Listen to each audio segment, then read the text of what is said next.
Mencari timba si anak dara di bawah sarang burung tempua. Bibir tersenyum, mais bicara.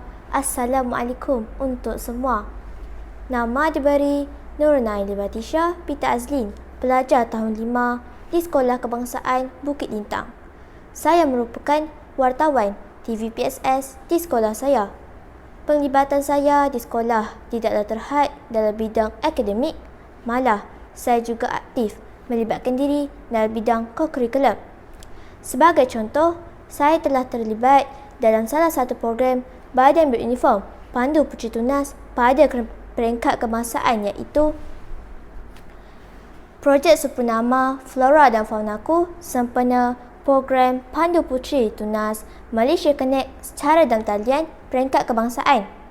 Selain daripada itu, saya juga telah terlibat dalam pertandingan poster digital dan video merdeka sempena program Pandu Puteri Tunas Malaysia Connect secara dalam talian peringkat cawangan negeri Johor. Hari ini, saya ingin kongsikan kepada anda semua tentang buku saya, iaitu buku Jihan Yang Baik Hati karya Alim Akhir Taraim Mustafa. Buku ini telah diterbitkan oleh PTS1 Sendirian Berhad pada tahun 2012.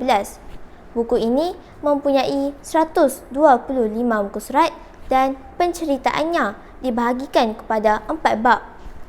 Pada pendapat saya, buku ini sesuai untuk dibaca oleh murid-murid sekolah rendah kerana gaya bahasa yang digunakan amat mudah difahami di samping jalan ceritanya yang menarik.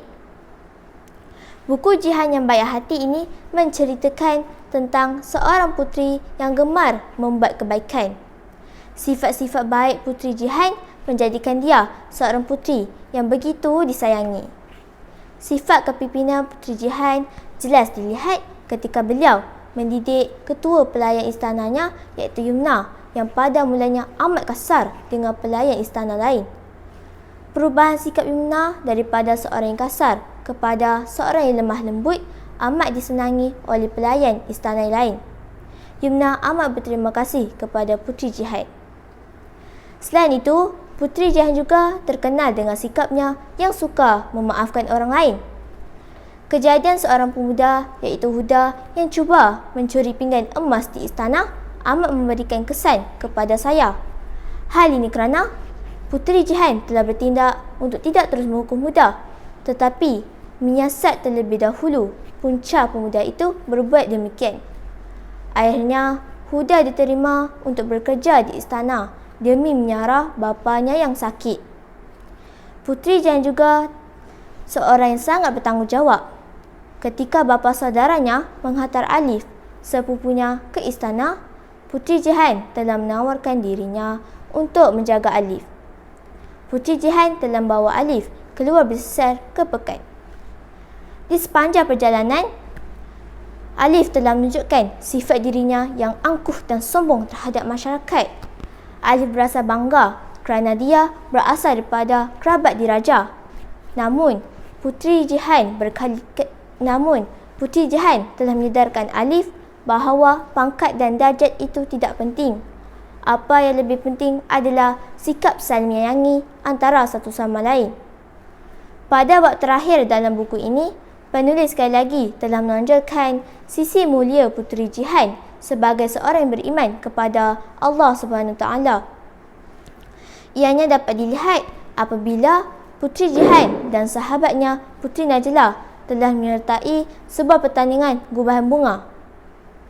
Sewaktu menanti keputusan pertandingan itu, pelbagai dugaan telah dilalui oleh mereka. Ini membuatkan Puteri Najlah berputus harapan dan mempersoalkan ujian yang menipanya. Puteri Jihan berkali-kali mengingatkan Puteri Najlah agar bertawakal dan terus berdoa kerana mereka telah berusaha sehabis baik untuk pertandingan gubahan itu. Akhirnya, berkat usaha dan tawakal, mereka memenangi pertandingan tersebut dan Puteri Najlah juga lebih memahami maksud tawakal yang sebenar. Kawan-kawan, pengajaran yang boleh kita peroleh daripada buku Jihan Yang Baik Hati inilah kita perlu menanamkan sifat mahmudah dalam diri, bertepatan dengan akhlak dan peribadi yang patut ada pada diri kita sebagai umat Islam.